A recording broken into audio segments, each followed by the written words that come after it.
It's interesting, man, because like literally I drink a coffee and if I'm not within like 100 meters of a toilet, that is, I start panicking, man. I'm touching cloth. I'm like a little turtle just poking his head out like that. Is bad.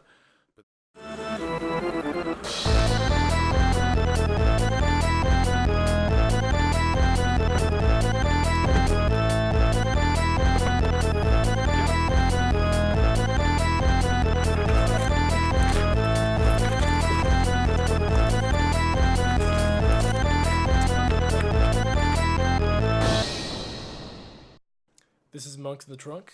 Welcome back, guys. It's been a while, a whole 7 days. I hope you haven't missed us. We're here today with Marcus O'Leary, a man of many talents, as you probably all know. And why don't you give us a rundown of what you do now? Well listen, the many things you do. First of all, it's an honor to be in the trunk with such prevalent and exuberant monks. Oh, thank you. Really, it's. I never thought that I'd make it this far. It's really, this is a milestone that I'm going to mark down in my career. I'd say so. I'm excited. Are you guys excited? Yeah, very excited. Pumped. Very excited to have you on, especially. Stop that. Such a big name in all these different industries. Just doing bits, man. But as you said, to kind of give an outline of what I do, I DJ, I MC, I cook on TV the odd time, do a lot of live cooking shows. Did comedy for about 9 or 10 years. And then, I'm promoting nights now as well and doing all that kind of stuff. So, lots and lots and lots of different things.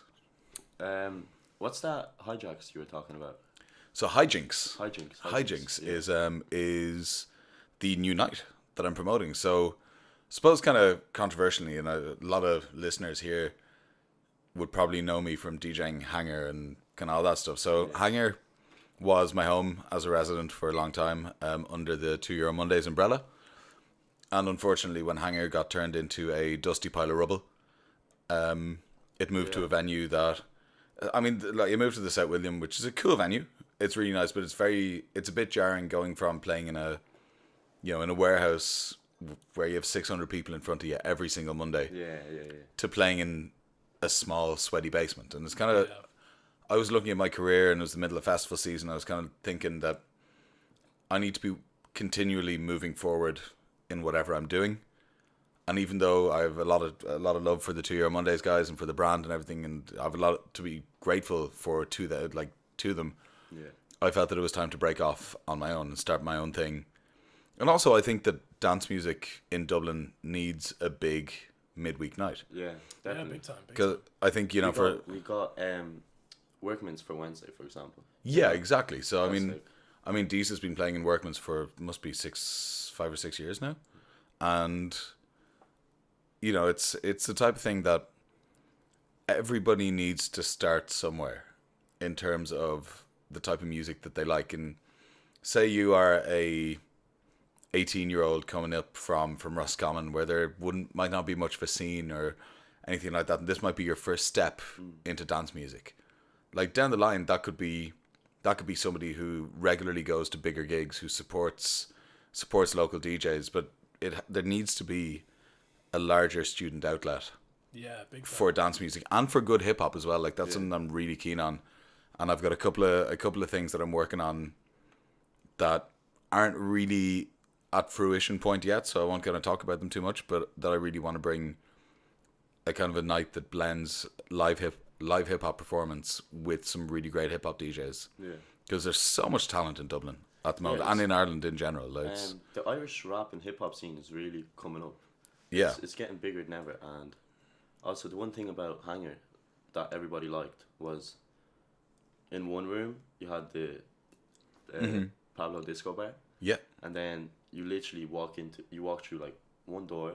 Yeah. And you're in a whole different environment. It's crazy. It's crazy. One second you're just chilled out. Next second is Marcus O'Leary blaring the fucking techno tunes. That's what I'm really excited about, and I've just found a venue after some kind of teething problems and complications with one venue originally. I've just found a new venue. It's called Tramline on Delir Street. That has exactly that. Like you walk downstairs, it's underground, it's cool, low ceiling, really amazing sound system, great lights, loads of smoke. It's cool.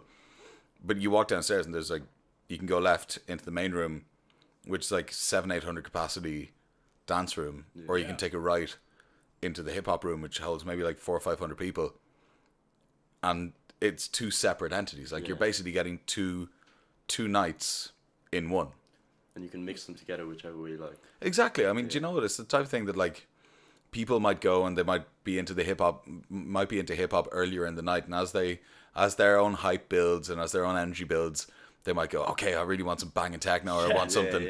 Or they might not be really into techno, but they really like house music. So they like, generally I'll start off playing house and I'll move up into techno. Yeah. So they might come down and like, listen to house music for an hour or two, and then go and check out the hip hop room, where that's inevitably going to be getting way more hype as well. Yeah. So yeah, it's like, I just want to kind of have a night where, because I don't know, like in my experience of growing up as a student in Dublin, you either had to make a choice on whether you wanted cheap drinks or good music. Yeah.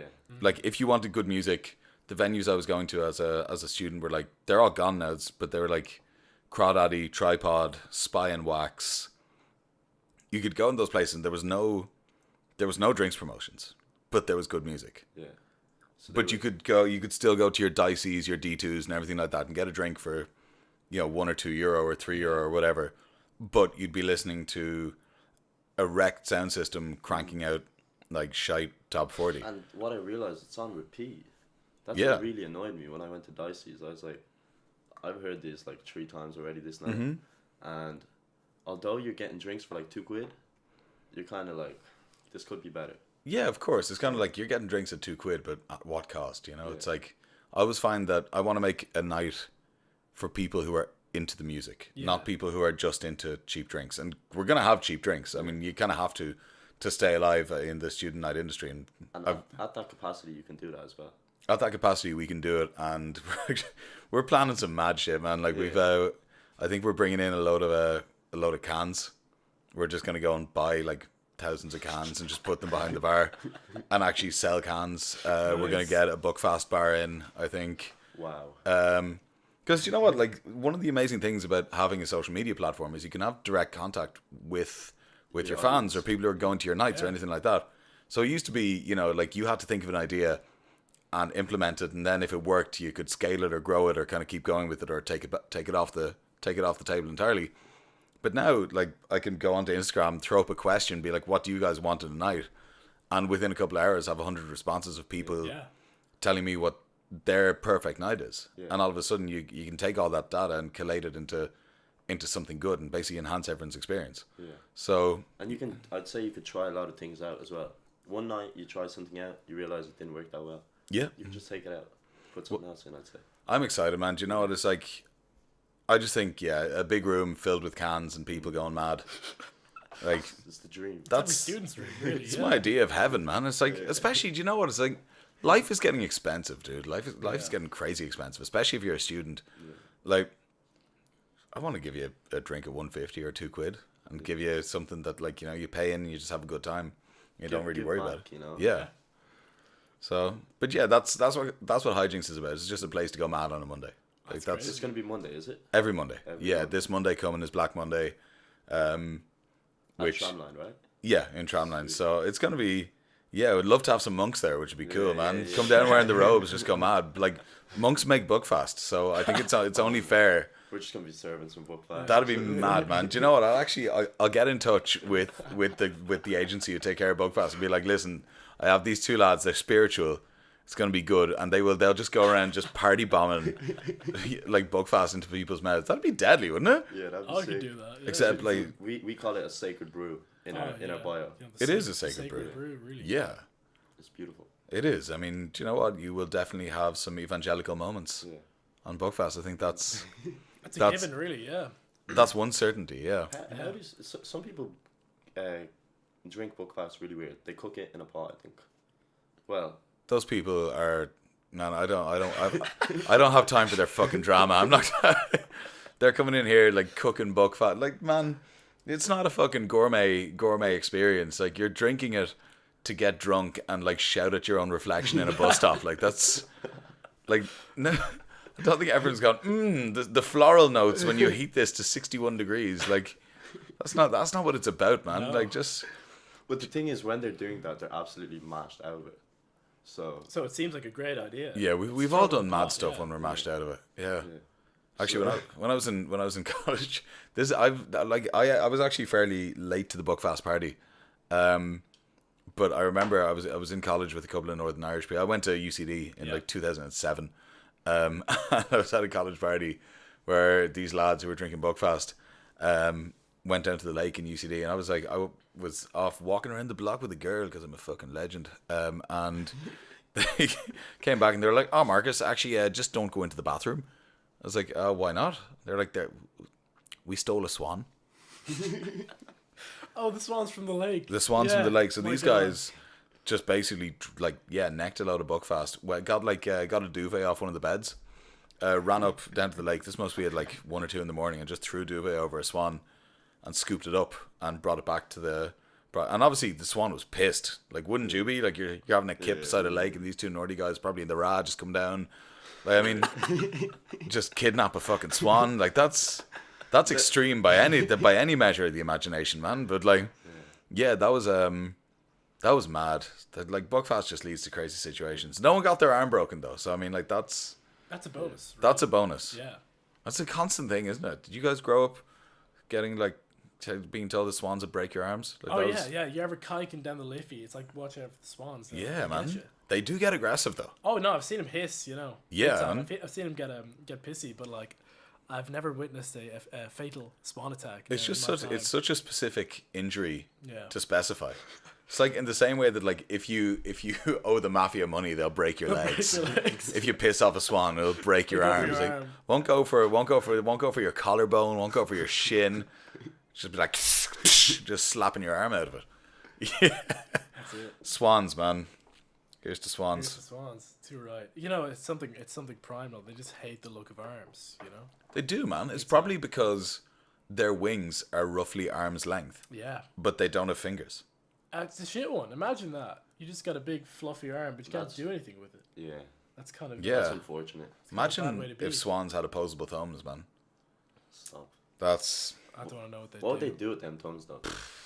play Fortnite, probably. Play Just wreck everyone, shoot everyone in the arm. Yeah. It's them. Talking about Fortnite, that thing took over. Jesus, didn't it? Took over. Mad. There's still kids. Like, I used to work at a bowling alley, and you'd have big groups of kids. Yeah. There's classrooms, all that stuff. And how they interact with each other is all the little dances and stuff. They do all these emoticons. All that, like, yeah, they're doing the towel dance. The floss, Yeah. yeah, it's weird, man. Do you know what? Like, I feel like a token grumpy old man at this point. Like, it's kind of like even going to Longitude this year.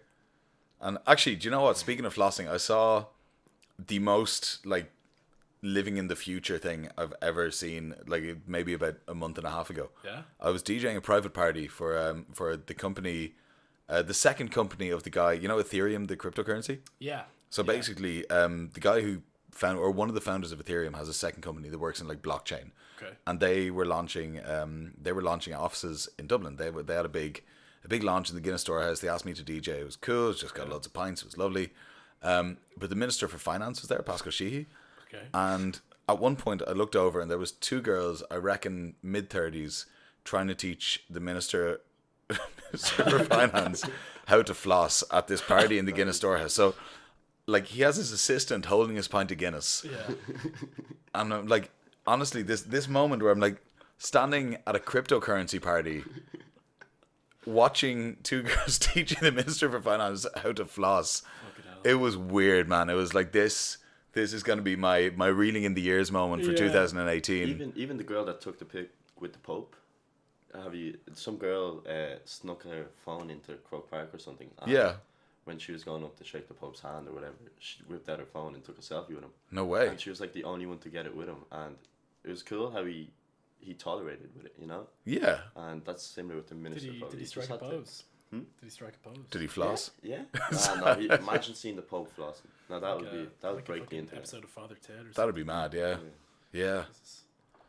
But also, I wanted to talk about the chef stuff. Yeah. Like what type of food do you like to cook and prepare and stuff like that? Oh man, so this is mad. Like this little known fact about me that I'm half French. My mum is French. I spent a lot of time in France growing up. Like that's kind of where I learned the fundamentals of cooking. Like my granny and my mum were both amazing cooks. Yeah. So like I was always, made peeled potatoes or chopped vegetables, and then so like I suppose my foundation is very much in French food. I never trained as a chef. Yeah. I kind of became a chef by accident. Like I was always really into cooking.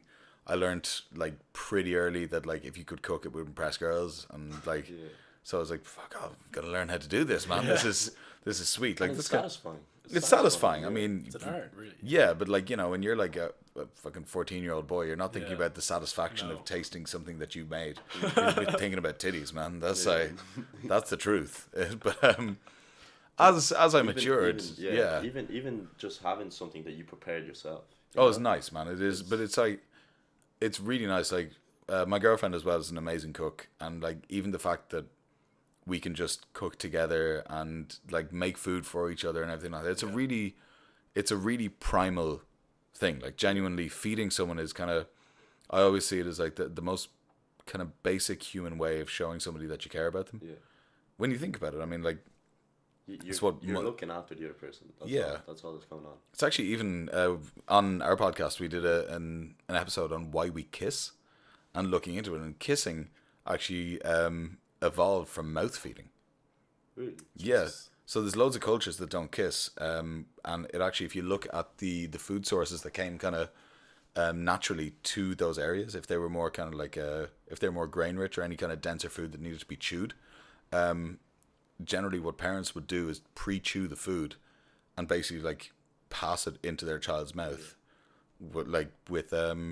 and then they do that to the elderly as well, and that became a kind of a form of care. It was just an established thing that like That's if you insane. it's mad. Yeah, it's really, That's what I like about your podcast. It's you really do just pick one question. yeah, And you go deep. that's the whole You go- idea you that go the whole way. someone asks us a question and we dive in and try to answer it in the time it takes you to have a shower. But What- kind of What yeah. would you say is like the most interesting one that you've done so far? Oh man, we've had a few. What was really interesting? Why does coffee make you poop? Was pretty good. It's interesting, man, because like literally, I drink a coffee, and if I'm not within like 100 meters of a toilet, Start that is, freaking out. I start panicking, man. I'm touching cloth. I'm like a little turtle just poking his head out like that. It was bad. But then as well, like we looked at whether periods actually synchronize. Do plants have feelings? Recently figured out how much wood a woodchuck would chuck if a woodchuck could chuck wood, down to a decimal point. That's Impressive. yeah. Wow. So like basically, like you take all this research, you throw it all together, and you kind of just have a bit of fun with it. Yeah. So I mean, like we're 56 56, episodes in now, which is crazy. You know, like this started as like a little fun project, and now it's cool. We're working with the sponsor. We just did our first live shows at Electric Picnic. Yeah. Yeah. So Yeah. What is it? Twirl, is it?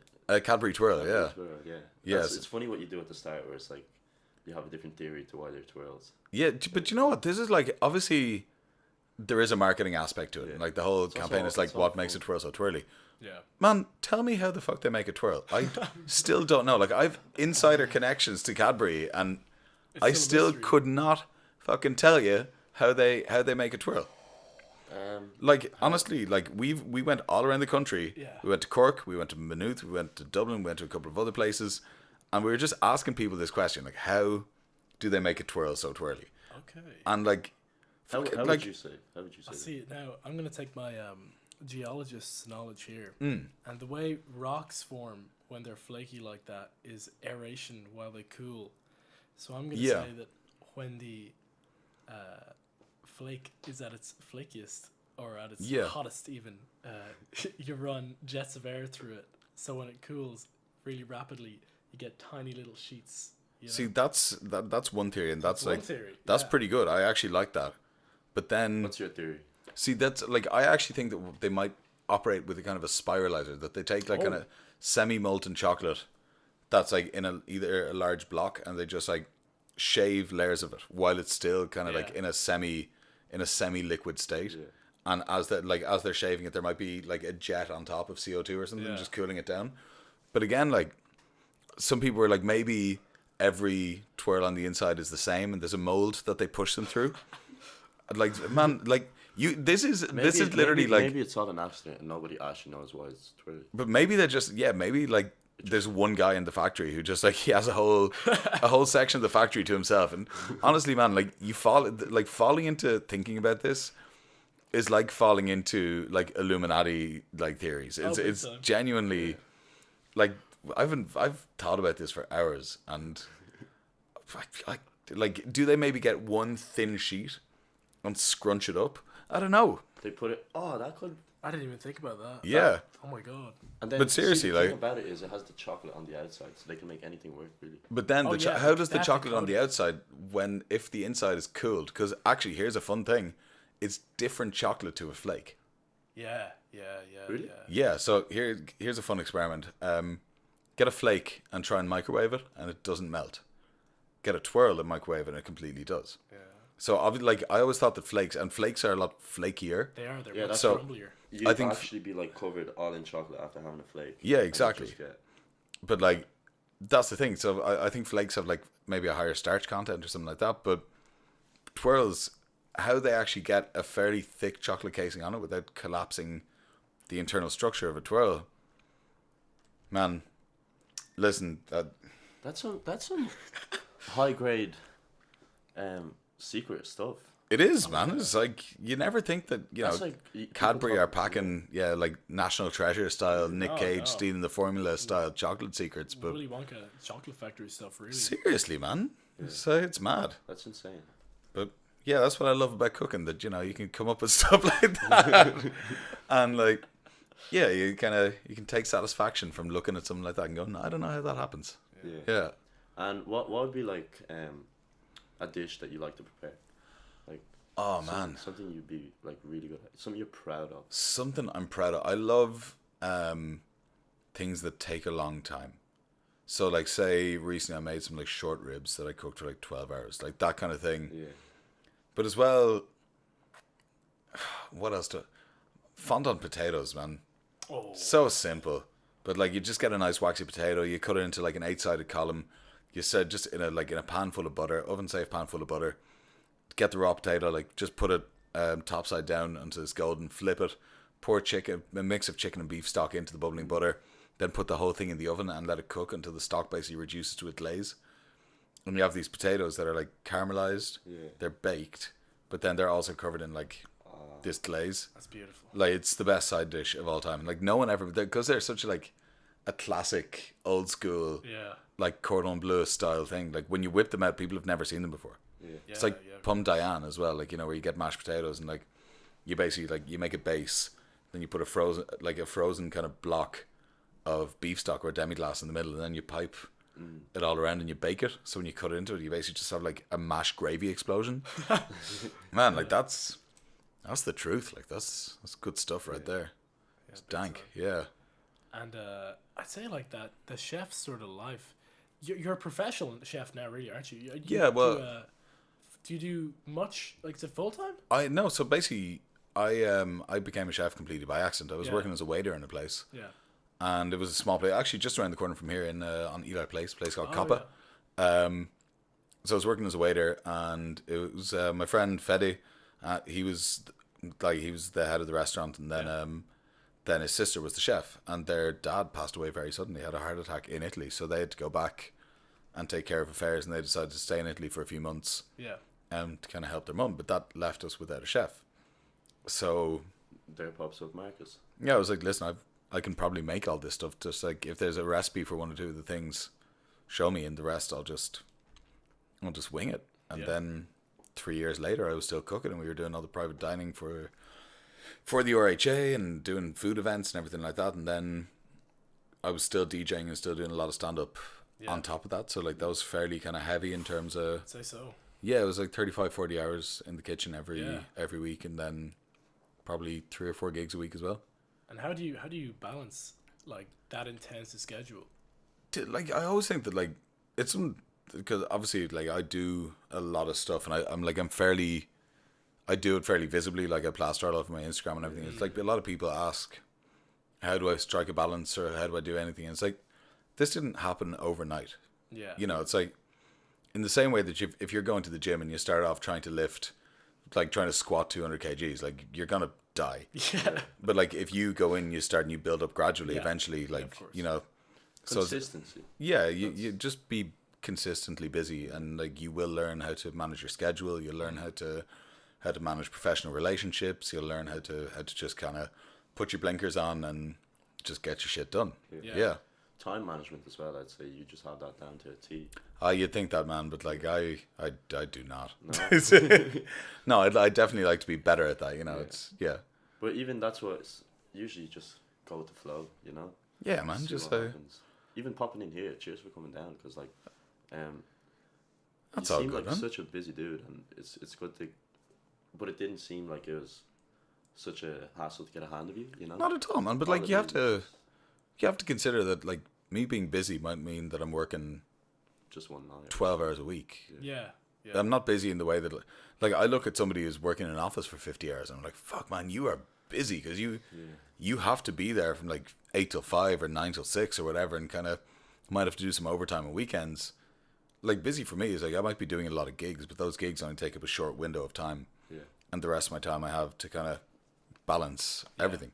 But it's still like, it's one thing that I like on the topic of balance. One thing that I've really had to do is like learn how to be present in what I'm doing at any given moment, as opposed to thinking of the next gig and kind of how I'm going to, like if I'm doing a gig tonight, if I was thinking about my song selections or anything now, it would diminish this, and then guaranteed later on I'd think about how I fucked this up because I was thinking of that, and I'd fuck that up. And it's like, yeah, like, you know, we're all on this mad ride. Just like enjoy the moment and be able to kind of do the bits while you're doing them. Yeah. And enjoy it while you're doing it, like, because you think so far ahead, you think so long term, you forget to be in the moment. Oh, dude, like it's kind of breaks my heart when you see that. You know, it's like when you see people kind of, especially like people in their early to mid 20s, getting a job where they're already thinking like their retirement. Yeah. Like, you know, it's like you're 25 thinking about what you're doing when you're 65. It's mad. Like that's fucking mental. Like Jesus Christ, like what? Like that's really depressing to me. Like genuinely, it's kind of. I'm lucky enough to be surrounded by a lot of kind of creatives and makers and everything like that who are doing stuff right now and embracing the current situation. Yeah. Whereas like there's so many people who just, you know, come out of college and panic and just. That's what I feel with the podcast as well. You kind of, you learn to appreciate that there is something. If you want to do something, you can do it. Just go at it full force, and you maybe you don't have to work that 9 to 5 job that you think you have to work. You know. Yeah. Maybe you can just figure something out, and if you really love it, just go full force towards it. You know? That's literally what I did. I dropped out of college and to do stand up. That's sweet. And I remember like you will never see disappointment on your parents' face like when you tell them you're dropping out of UCD to become a stand up comedian after having done like 6 gigs. Like honestly, like I could have told my dad that, like, I could have come out and be like, listen, Dad, I'm really sorry. I have 6 dead hookers buried in a bin somewhere. And he would have been like, okay, we'll figure this out. Like, going up and being like, Dad, I want to drop out of college to be a comedian. Like, we didn't speak for like 2 weeks, man. He was so pissed. But, yeah, it was kind of, worked out. I always think that, like, if you, like, I'm not a big fan of having a plan B. Yeah. I always think that, like, if you have a plan B and it's a genuine thing that you're looking at falling back on. And the thing is, like, I know that I have options, but like having an idea of like a fallback is weird in my head. Yeah. Because it's almost like you're setting yourself up for failure. Yeah. Like, just fucking go and do it and always be moving forward. Like, progress aggressively and nonstop and kind of like, and also like I guarantee your path will change. Yeah. Like, what I wanted 9 or 10 years ago is completely different to what I want now. But it's kind of happened organically, you know. It's like jump and the net will appear, as someone told me once. Yeah. But another aspect of this whole thing is hard work. Yeah. That's what gets overlooked.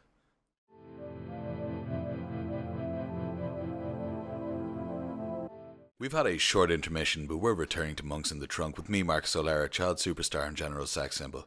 Carry on. Very, very. I don't know where that came That from. was beautiful. That was very well done. Very flowery. So we were just talking. Talking about hard work, man. Yeah. Like, yeah, kind of like in conclusion, Like, fucking, especially if you're doing something that represents you, why wouldn't you work really fucking hard at it? Like, yeah. It's like, you know, everyone wants to be playing like the main stage at Deckmantle or anything like that, but like no one's thinking about the, you know, people are looking at Motor City Drum Ensemble or anyone like that, or like DJs they look up to, Mallgrab, anyone like that.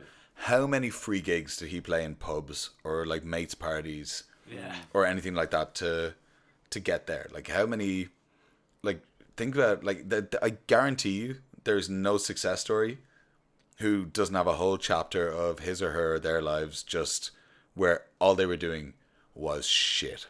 Yeah. And like, guaranteed they look back at that and like they probably at some level go, that was pretty class. Yeah, it's nice. Yeah. But it's the thrill of the chase.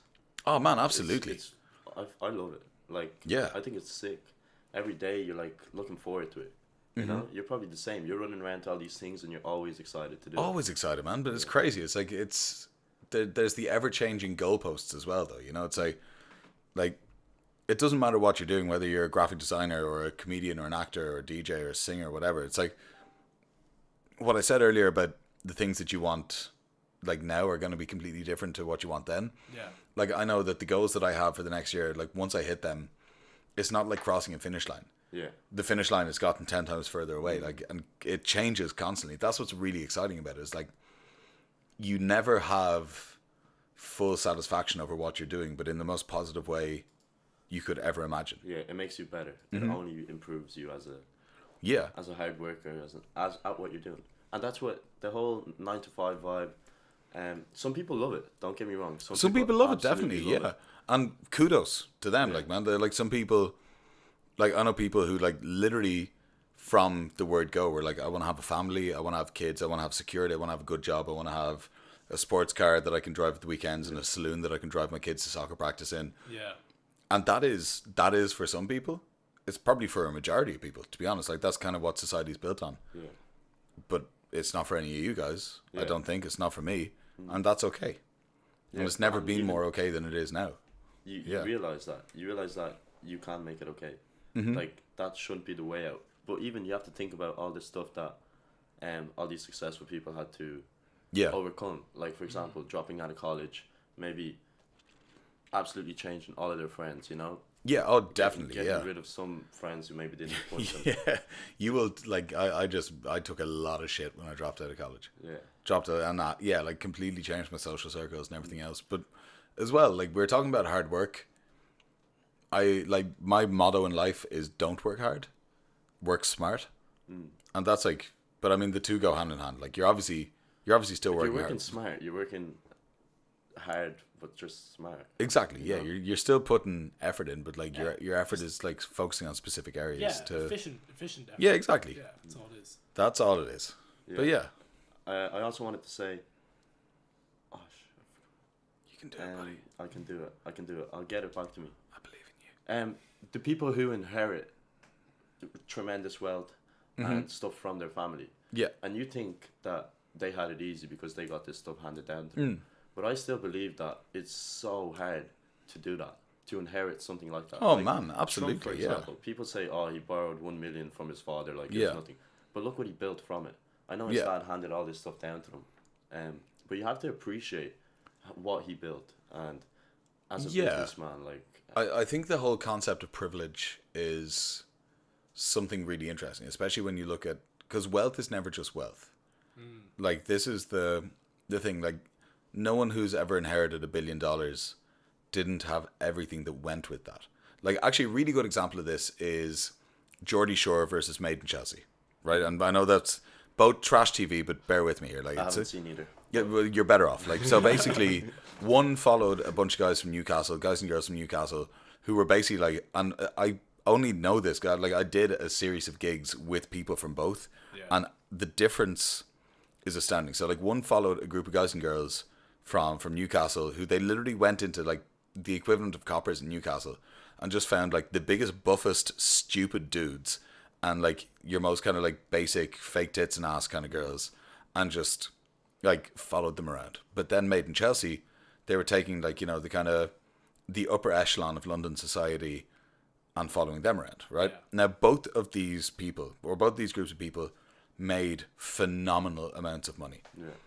The difference is, and this is like, if you want to talk about privilege, like there's a few of the guys in Geordie Shore who basically just smashed all their cash, and now like it's not like they're broke. They can still do public appearances for a lot of money and everything like that. But when you look at what Made in Chelsea had, which is like they already came from wealthy families, and through that had a whole network of financial advisors. They grew up presumably around people who made good financial and business decisions. They had a whole network of people who could tell them what to invest in, how to invest it, and when. And that's what privilege is. And like you look at someone like Trump, who like he built something enormous. Yeah. But in reality, he just carried on building what someone started, and like. And it's hard to do that. It's not easy to do that. It's not easy to do that, but it's a hell of a lot easier to do that when, like, you sit down in an office and someone goes, "Here's the contractor you call. Here's the estate agent you call. Here's the person you call here. Here's the like." Having all of those connections literally puts you 500 steps ahead of somebody who's just trying to do it from day one, and that's the really incredible thing. And like you can look at any element of the industry of that like you have to be very aware of privilege. And like especially like it's a concept that a lot of people are talking about at the moment, and it's real. Like it is definitely like it's serious. Yeah, the opportunities that come from it, they shouldn't be overlooked. Oh, definitely. Yeah. And when it's crazy to see when people don't take those opportunities for granted, what you can build from it. Exactly. I think one of the big, and I've never really seen it in DJing, but I saw it a lot in comedy where like. A good example, like some Des Bishop, his brother does comedy. Yeah. And when Des got his first like really big break, he basically brought his brother over from New York to MC the International Comedy Club when he went on tour instead of getting another comedian in.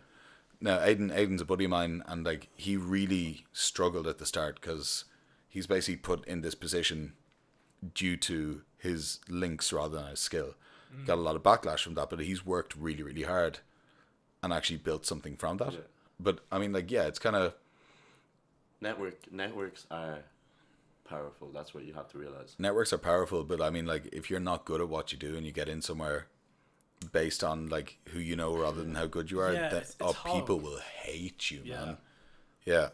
It's not the same, I don't think. I mean, if you look at this is a funny comparison now. If you look at people always compare Batman and Superman, right? Okay. No, stay with me. Stay with me. But Superman has his powers from birth. He doesn't need to learn anything really. But everyone loves Batman more because he's just at the end of the day, he's just a bloke in a suit going just beating up robbers in alleys, and he's brilliant. Yeah, and his movies are much better. The movies are much better. The movies are much better. 100%. Yeah, but more relatable. I feel like people will always respect the underdog more. They will always respect the person who climbed more steps of the ladder. Yeah, to get definitely. To the top. Yeah, actually, that's a damn good comparison. Yeah, people will always look at the person who's put in visible hard yards, and will really, we'll get it. Yeah, so, exactly. Yeah. That's insane. Some good topics here we're talking about. Yeah, we're getting deep, aren't we? Yeah. Do you have any topics you'd like to talk about? Like, oh man, anything you'd like to bring up? God, so much. Well, talked about the cooking thing, talked about like promoting nights. Actually, that's a kind of a new thing to me. Is like being a promoter is like, I mean, I've thrown parties before, but like this is kind of actually dipping the toe into this is cool, man. Yeah. Because all of a sudden I've like control over the experience I'm giving people. So wait, are you at the top of this whole promotion? Yeah, man. Hijinks is my baby. Like I'm. Yeah, it's not it's just. Gonna be some good night, I'm sure. Yeah, well, that's like I'm not just resident DJ for it. Like it's actually my night, and it's like that's the thing. Like I always wanted to have a night that I felt was like a good expression of what I wanted, where it's just like sound people having a place where they can all meet and form a network and form a congregation almost, and kind of. Well, maybe congregation is the wrong word, but it's like that whole thing, like attracts like, Yeah, I feel like there will be similar types of personalities there, and personalities that you'd like to have there. But that's because you're organizing it. I like, okay, so in 2000 and, oh my god, 2018 now, so in 2009 probably, or 10, I played my first ever DJ gig in what Hangar was before it was what it was, if that makes sense. So it was Andrews Lane Theatre, then it was ALT, then it was Hangar. So back when it was Andrews Lane Theatre, I played my first ever gig in there. And like, I looked, when it got knocked down, I looked at the amount of memories that I had and the amount of friendships I've formed in that place. Yeah. And the nights where like you meet groups of people who you're still friends with almost 10 years later. Yeah. And it is that exact thing, that if you can create something that's general but niche enough that will attract like-minded people, and it's exactly what you were saying there, that like attracts like.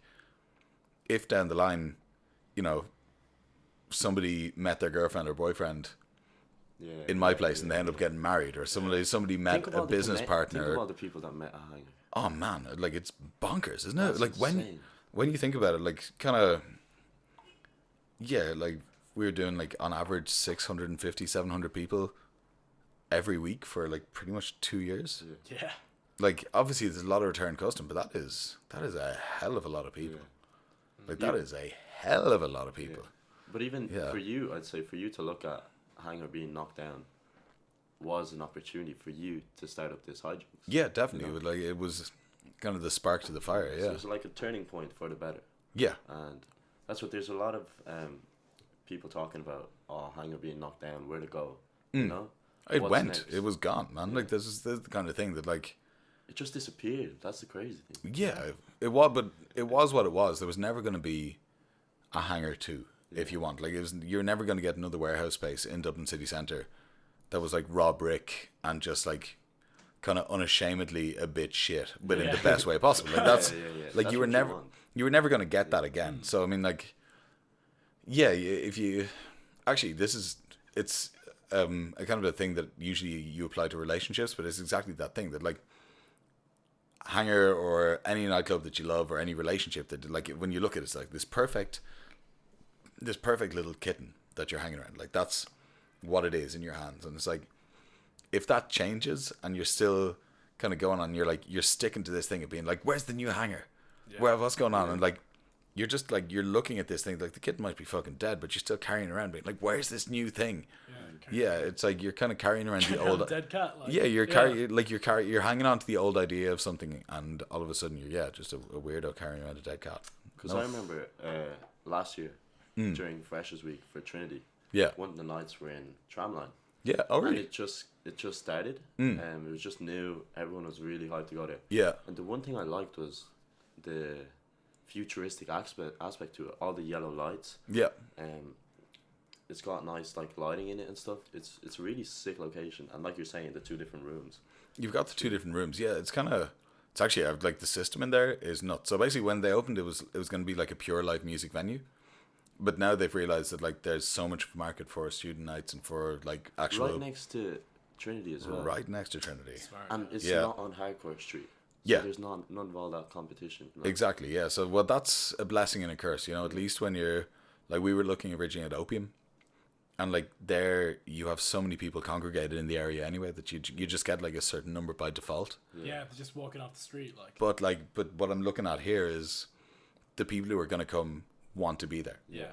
That's all I want in the night. Is like, I don't think anyone who goes to Dicey's wants to be there for what they're offering other than cheap drinks. Yeah. No one who goes to Coppers, like, well, maybe a few people really like the music, but like it's kind of in my head like. They're far more interested in getting really obliterated drunk or getting their whole. Like that's it. Whereas like just want to give it like so you guys like hip hop, you guys like house music, techno. Come meet people who like the same shit as you. So you're starting an underground techno club, underground techno and cans club. Yeah, on Delir Street. Connoisseurs of Tesco Lager. Tesco Lager and big tunes and a load of lights just going mad. Yeah. The demand is there. The demand is there, man. Has always been there. Demand's always there for cans. Yeah, it's do you know what? Especially cans. Where can you go to get a nice can? What, like in a club? In a club. Oh man, no, it's not happening. It's not happening. But like, you get bottles, but cans are better. Do you know what I was thinking? Like, when you're promoting nights and you're bashing around ideas with people and everything like that, we just come out with some really stupid stuff. Like we were thinking, what'd be funny would be to like just set up a load of tents in a nightclub and just get like slabs of cans and just like play the music off one Bluetooth speaker in the middle and just call it like festival campsite night. Like, anything like that. Obviously, we're not going to do that, but like, yeah, like it would just. Do you know actually the first night that I ever promoted, and like I'll send you pictures of this, and you can stick it on your socials. The first night I ever promoted was in ALT. It was called Carnival. So we're like in the same building as Hangar. And we put a full size bouncy castle in the main room. Jesus Christ. Like, which in hindsight was really fucking stupid because it takes up so much of the floor that like basically like keeping 150 players outside. But yeah, we put a fucking bouncy castle in a nightclub. Bloody hell. Yeah. That's sick. Yeah, there was, people love it. yeah, it was mad. Love that. But like, man, imagine being like out of your bracket on a bouncy castle. Like we had to have like somebody with a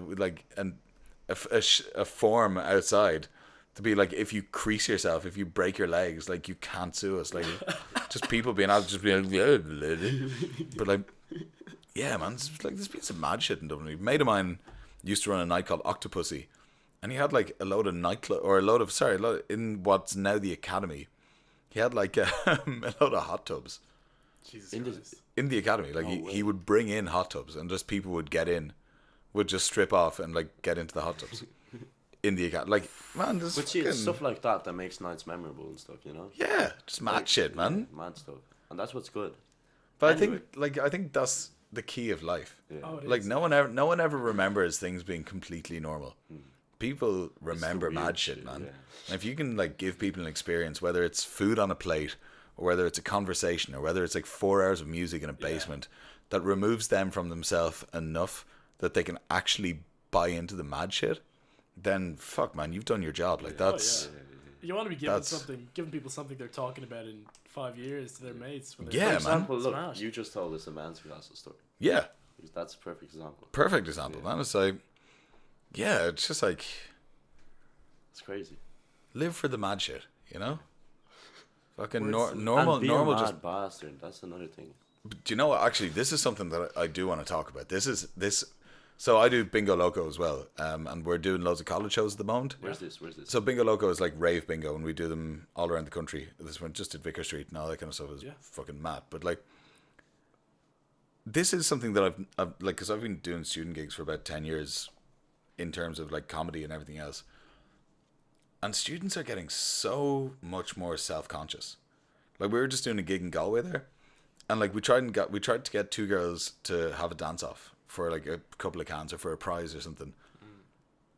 And they were visibly like, no, I can't do it. I can't. And like, this is across the board. Every student gig we do, people are afraid to make tits of themselves. People are afraid to like do something which, like, people might be like, oh man, did you see Dave looked like a bit of a prick? Like, you know, it's that kind of like, people are genuinely, they're so uncomfortable with putting themselves out of their comfort zone. It's like, that's sad as fuck, man. That's like genuinely depressing. Like, It is. You're You're losing like- something. if you're afraid to make a dick of yourself, and everyone makes a dick of themselves, but like, They're the finest moments. Like, fucking hell, man, yes, they define your Yes. character. Like, but like, that's it. Like, no one is ever going to look back and be like, oh man, do you remember that night where I just stayed in a seat? That was class. Be like, oh man, do you remember when fucking Dave took his pants off and like fucking ran around the bar and for a can? Dave's a legend, man. Dave's a hero. Yeah. that's what I think about festivals. We Yeah. just came back from Ziget. Oh, nice, the man. It's meant to be festival in brilliant. Dublin. Yeah. great, It's yeah. insane. Yeah. So we spent 10 days camping, Mm-hmm. 7-day festival, and 3-day moving. And what I realized halfway through the festival, I was absolutely like out of it. What I realized was that everybody's out of it. Yeah. And because everybody's out of it, nobody cares about what you're doing. Mm-hmm. So you shouldn't care. You shouldn't be self-conscious about what you're doing. Yeah. I Just had that. be yourself. Just be wild. Because everyone else is doing it, and you might as well do it, or else you're missing out. Yeah, man. You know? I So mushrooms used to be legal in Ireland. That's a fun fact. When I was like 15, I used to mitch off schools to do a load of mushrooms. And I remember I was going out with a girl called Liza at the time, and we were at Ivy Gardens and took a lot of fucking like Polynesian trippy ass shrooms. And I remember walking down Harcourt Street. Like we took them at maybe like 10 in the morning. coming up on summer, nice day. Remember walking down Harcourt Street at 5:00, kind of like in the tail end of this trip, like walking down, like all these people in like grey suits, just looking really fucking sad and depressed. I was like, fuck, just like tripping ice rooms. Yeah, just like I want to be this kind of. I want to be okay with like feeling like that. It was just something clicked in my head where I was like, yeah, like I would prefer to be this person than that person. I'd prefer to be the person who like can put themselves out there. Yeah. And it's exactly that. Like no one gives a fuck. Literally. No one gives a shit about your shit unless you're fucking with their shit. Yeah. Like that's everyone's too busy trying to keep their own shit in check. Yeah. So exactly, look at man. what you're doing, really. But that's like, yeah, like people are so fucking concerned with being cool, man. Now it's like, if you're 18, like you've never not been plastered over social media. Like that's like you've from the second you were 10, like there's fucking people posting on Instagram and everything like that, like Snapchat, Yik Yak, fucking everything. Like you've just been Shit, Yik Yak. Yeah, do you remember that I shit? forgot about that. But that was like it was bullying as That was shit, just man. pure bullying. Yeah, but like it was in your local area and it was for Exactly. around the school. yeah. And shit, man, shit went down at that. You'd But- be slagging people and it was just not good. But like that's the thing, and like people are, it's this weird thing that like if you like I could say something horrific to you right now, and I'd be able to see the reaction in your face, which would make me feel bad because I have empathy. But if I put something, if I go monks in the trunk are fucking wankers online, like I can't see your reaction. I would never do that because you guys aren't wankers. But like this is the thing that like we've kind easier of to do. we've removed empathy from that level of interaction. But like I look at students now, and like I'm this is a really blanket statement. I don't want to sound like I'm bashing all students because I'm definitely not. But like, yeah, it's just like there's a genuine kind of fear of making an asshole of yourself, and like that's true. That's true. embrace embarrassing moments. Yeah, become that's okay, it. become okay with them. Yeah. I think it's sort of instilled, really. Mm-hmm. Because, they're always, even in our school, like when we were in 6th year, they brought in people to be like, watch yourself on Instagram, watch yourself. Yeah. When you're out, and people be like, oh yeah, when I have parties, everyone puts their phones away, all this. Yeah. And it's like, be yourself when you're drunk or whatever. It's like, what's the point then? If you're drinking, like, Man, like don't be afraid. Oh, I don't know. It's a weird time. It's a weird But time. it's the time where you bond the most with the people Yeah. around you. yeah. That's the craziest part. The thing that I was talking to one of the guys I used to chef with. Yeah. He was the barista in the place that I cooked in, and he always talked about how he wanted to stop being a barista and open like a fine dining restaurant that would get a Michelin star. And we were always like, shut up, Andrew, you fucking asshole. Like, just make me a coffee, Andrew, you dick. And now he fucking opened a restaurant that got its Michelin star in the first year. But like we were talking about this whole thing that like the things you look back on are the things that are like really shitty at the times. Like you're knee high in fucking broken plates, and like you've got a fucking like no one ever remembers things that were easy. No one ever remembers things that like weren't embarrassing. No one ever remembers situations where they didn't like kind of go, oh, maybe not. Yeah. Like, yeah, it's just fucking yeah. That's- If you take one thing from this podcast, it's just make a tit of yourself more often and learn to love making a tit of yourself. Yeah. That's Wise words. That's wise words from Marcus. There you go. That's going to be on my headstone one day. Here lies Marcus, made a tit of himself often. Yeah. Anyways, man, that was a sweet conversation. I enjoyed it a So lot, glad you man. came on. Yeah, that was cool. Yeah, check. We'll link your stuff in the bio. You got Marcus Comedy on Instagram. Marcus Comedy on Instagram. I'm thinking of changing it to Marcus O'Leary because I'm not doing a whole lot of comedy anymore. But That'd be good. yeah, it's radical moves, man. Radical moves. Yeah, It's a big change. big changes. Big Yeah. change. I know. God, You it's like become an independent man. you just become an independent man. Yeah, there you go. You're no more a comedian. Just I am. I'm You're a funny dude though. Like I'm all a me. these things. Yeah. All these things just seem to be like they link so well together. Like I'd say you being a comedian, DJ, MC, cook, chef, whatever. I feel like because you're you, they all work out. maybe. So, I don't know. It's like again, it's all limits are self-imposed, man. Like there's no reason why everything can't work with everything. Sweet. Yeah. Anyway, any last message? Any last messages? No. Yeah, just fucking be sound to people.